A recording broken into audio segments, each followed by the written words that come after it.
खेती बाड़ी करना है, चाय बागान में जाना है और वापस आ करके फिर हमें अपने परिवार को समेटना है। गरीब, गुरबा, दलित, पिछड़े, अल्पसंख्यक के लिए हम एक राज्य बनाएंगे, ऐसा राज्य जहां हम सुख शांति के साथ में आराम से रह सके। और वो जब सपना उन्होंने देखा तो उनके साथ में हमारे झारखंड के सभी अगुआ साथी, जिनके जेब में पैसा रुपया भी नहीं था, पैर में चप्पल नहीं था, बदन में कपड़ा नहीं था, लेकिन उस समय में भी बाबा के साथ डट करके खड़े होकर के उन्होंने उनके पीछे पीछे उनके सपने को साकार करने के साथ चले गए।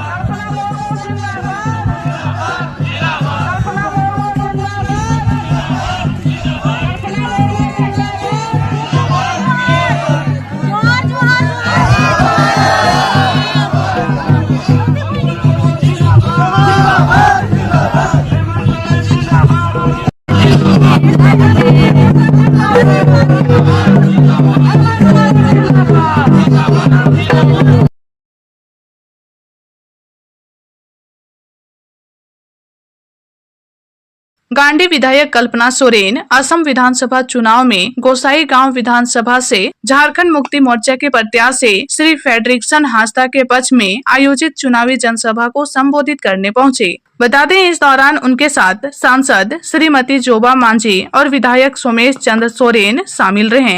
इस दौरान विधायक कल्पना सोरेन ने फेडरिक्सन हांसदा को सांसद जोबा मांझी और विधायक सोमेश सोरेन से परिचय करवाई। इस दौरान विधायक कल्पना सोरेन ने वहां उपस्थित लोगों को हाथ हिलाकर अभिवादन की और सभी को जोहार कही। वहीं इस दौरान कल्पना सोरेन ने आयोजित जनसभा को संबोधित की और कहा कि असम के आदिवासियों के हितों की रक्षा अब जेएमएम करेगी।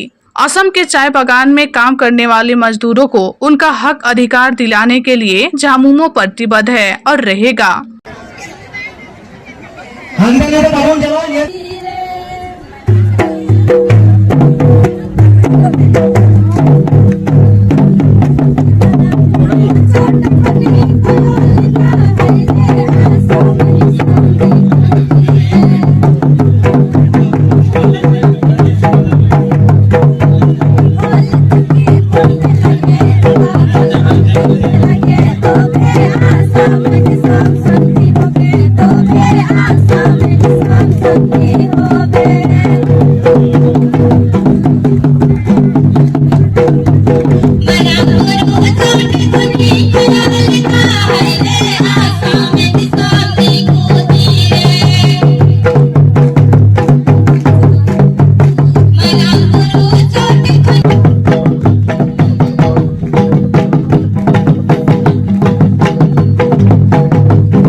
असम कल्चरल विधायक सोमेश सोरेन डागोरिया को बारिया पिया आड़ांग दोहल गई नेहराय कना नोडे सेटल डाले का था सोमेश सोरेन महाशय बारिया पिया आड़ांग नोडे दोहल गई नेहराय कना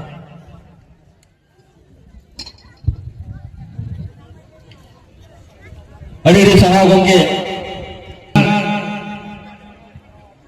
हमारे झारखंड।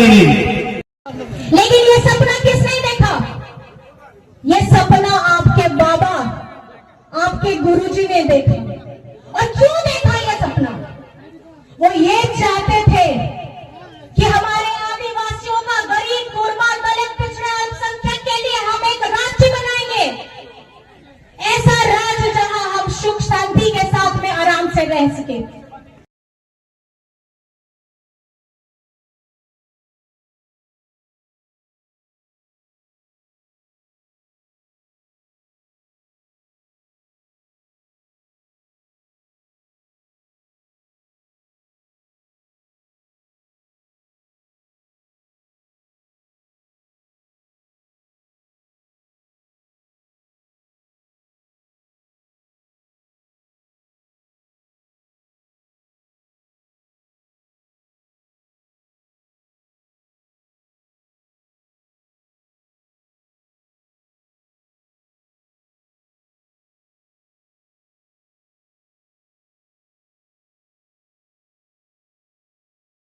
এই বলে আমি বক্তব্য এই সমাজ করছি সবাইকে আমাদের জোহার।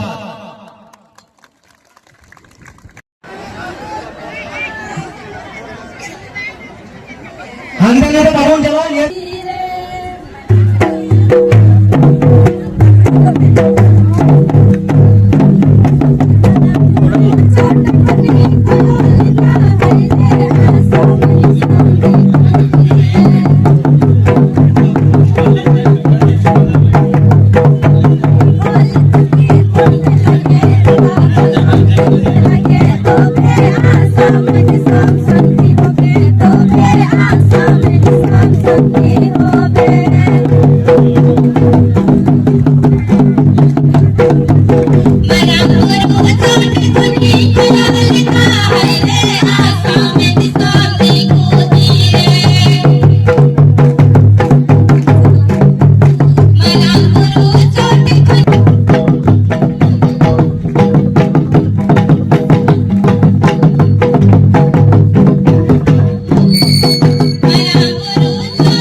असम कल्चरल माननीय विधायक सोमेश सोरेन डागोरिया को बारिया पिया आड़ांग दोहल गई नेहराय कना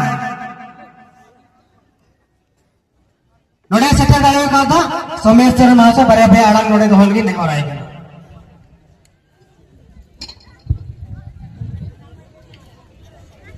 अडीडी सभा गंगे हमारे झारखंड लेकिन ये सपना किसने देखा? ये सपना आपके बाबा, आपके गुरुजी ने देखा। और क्यों देखा ये सपना? वो ये चाहते थे कि हमारे आदिवासियों का, गरीब, गुरबा, दलित, पिछड़ा, अल्पसंख्यक के लिए हम एक राज्य बनाएंगे। ऐसा राज्य जहां हम सुख शांति के साथ में आराम से रह सके। और वो जब सपना उन्होंने देखा तो उनके साथ में हमारे झारखंड के सभी अगुआ साथी, जिनके जेब में पैसा रुपया भी नहीं था, पैर में चप्पल नहीं था, बदन में कपड़ा नहीं था, लेकिन उस समय में भी बाबा के साथ डट करके, खड़े होकर के उन्होंने उनके पीछे पीछे उनके सपने को साकार करने के साथ चले गए। ऐसा क्यों किया? क्योंकि उन्हें चिंता थी बचपन में जो घटना घटी उनके पिताजी के साथ, वहां के जमींदारों ने आदिवासियों को कभी भी अपने बराबर का नहीं समझा, मिट्टी की धूल, पैर की धूल समझा था। लेकिन अपना मान रखने के लिए, अपने स्वामित्व में मैं जहां पैदा हुआ हूं, पैदा हुई हूं, उसका मान रखने के लिए उन्होंने ये सपना देखा। और आज झारखंड को बने हुए 25 साल हो गए हैं, लेकिन पिछले ही साल जिस व्यक्ति ने वो सपना देखा, उन्होंने हमारा साथ छोड़ दिया। लड़े, बहुत दिन तक लड़े, लेकिन आज वो हमारे साथ सशरीर नहीं है।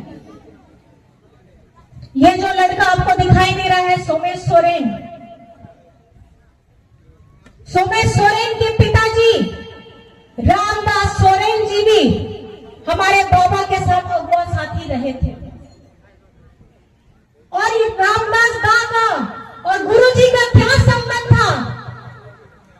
जिस दिन गुरुजी हम लोगों को छोड़ के गए, 1 हफ्ता 10 दिन के बाद रामदास दा भी हम लोगों को छोड़ के चले गए। आज ये बच्चा उनके आदर्शों को लेकर के अपने घाटशिला में काम कर रहा है। आज मैं आपसे सुबह से लेकर रात तक जितनी महिलाएं बैठी हैं, हम लोग क्या करते हैं? पति के उठने से पहले घर का रसोई का काम करना है, बड़े बुजुर्ग हैं उनको दवाई देना है, बच्चों को तैयार करना है, उन्हें पढ़ाई के लिए भेजना है, अपने काम पे जाना है, फिर पूरा दिन भर काम करना है, खेती बाड़ी करना है, चाय बागान में जाना है और वापस आ करके फिर हमें अपने परिवार को समेटना है। जितनी ताकत, जितनी हिम्मत, जितना त्याग, जितना परिश्रम एक महिला में होता है, वो पूरा दिन सुबह से लेकर रात तक खटती है और ज्यादा अपने परिवार से कुछ नहीं मांगती, सिर्फ मांगती है कि तुम्हारा साथ मेरे साथ होना चाहिए, बाकी का सारा जंग मैं अपने लड़ लूंगी। लेकिन आज यहाँ आपकी स्थिति देखकर बहुत डर लगता है। कितना पैसा मिलता है? तो बताया कि 250 रुपए मिलता है। तो वो सुन के मैंने यही अगला सवाल पूछा, 250 रुपए में हो जाता है? तो महिलाएं बोलती हैं हो तो नहीं पाता है, लेकिन करें तो क्या करें। मेरा सवाल आप लोगों से है और यहाँ असम की सरकार से है कि 250 रुपए प्रतिदिन अगर आप हिसाब लगाए तो महीना का 7,500 रुपया। एक महिला जो सुबह से उठ करके शाम तक वो पत्ता बिनती है और उस समय में बीच में खाने के लिए जब मैंने उनको पूछा कि खाने में जरूर आप लोग भात और आलू चोखा लाए होंगे, तो वो हंस के मुस्कुराते हुए थोड़े शर्मीले अंदाज में बोलती है कि आपने सही बोला है, हम भात और आलू चोखा ही लेकर के आए हैं। मतलब उस टिफिन में सब्जी भी नहीं है, क्या है? आलू है, जो सब जगह इस्तेमाल होता है। ये स्थिति देख के मुझे ये महसूस हुआ कि 250 रुपए एक महिला जब सुबह से लेकर के शाम तक खटती है, अपने हाथों से एक एक पत्ता चुनती है, झोला भरती है, उसको मंगवाती है, अपना 250 रुपए लेती है, लेकिन इस उम्मीद में वो अपने घर जाती है कि काश मेरे बच्चे को मैं अच्छा जीवन दे पाऊं। लेकिन घर पहुंचने के बाद अपने घर को देख करके वो ये तकलीफ में रहती है कि पूरे दिन की कमाई में 250 रुपए में मुझे अपना घर चलाना होगा। और अगर बशर्ते कभी तबीयत खराब हो गया, 30 दिन नहीं हुआ, तो 7,500 से घट करके जितना दिन काम करेंगे सिर्फ उतना पैसा मिलेगा। मैं ये सवाल पूछना चाहती हूँ यहाँ की सरकार को, क्या 250 रुपए में इनकी मेहनत के लिए, इनके पसीने के लिए, इनके खर्च के लिए जायज है? क्या इनका आपका मूल्य बढ़ा करके आपको इसे 500 रुपए नहीं करना चाहिए? असम जिसके लिए जाना जाता है, जिसके लिए पहचाना जाता है, वहां के डी ट्राइब अपने हक के लिए, अपने अधिकार के लिए, जिस चाय के बदौलत पूरे असम को विश्व में जाना जाता है, जहां की अर्थव्यवस्था सिर्फ चाय से चलती है, वहां के मजदूरों का मेहनताना प्रतिदिन सिर्फ 250 रुपए क्यों है? हमारे यहाँ के जो व्यवसायी है हजारों लाखों करोड़ कमाते हैं और हमारे यहाँ के मजदूरों को सिर्फ 250 रुपए प्रतिदिन दिया जाता है। क्या उनका मेहनत, उनकी मजदूरी सिर्फ इतनी है कि उनको 500 रुपए तक नहीं दिया जा सकता है? ये आप लोगों को समझना होगा। ये मत समझिएगा कि यहाँ पर मैं चाय के बगान नहीं है तो आपको उनकी चिंता नहीं करनी चाहिए। आप यहाँ पर में खेती बाड़ी करते हैं तो उनको आपकी चिंता नहीं करनी चाहिए। अगर इसी तरीके से हम लोग बट करके रहेंगे तो कोई आपके लिए खड़ा नहीं होने वाला है। आज हेमंत सोरेन आया है, अपना राज्य छोड़ करके आया है, वो किसके लिए आया है? वो आप लोगों के लिए आया है, आपका मेहताना बढ़ाने के लिए आया है, आपका हक अधिकार दिलाने के लिए आया है, हमारे अल्पसंख्यक भाइयों के लिए, बहनों के लिए, उनके लिए कुछ करने के लिए आया है। तो ये आप लोगों को समझना होगा कि ये वाला वक्त अगर आपके हाथ से छूट गया, फिर 5 साल का इंतजार करिएगा। और ये अभी का है, आपकी आवाज बनने के लिए आया है। आज असम में ये सवाल पूछा जाता है कि झारखंड मुक्ति मोर्चा असम में क्यों है? ये आप लोगों को पता ना होगा, उन लोगों को, कि झारखंड मुक्ति मोर्चा असम में इसलिए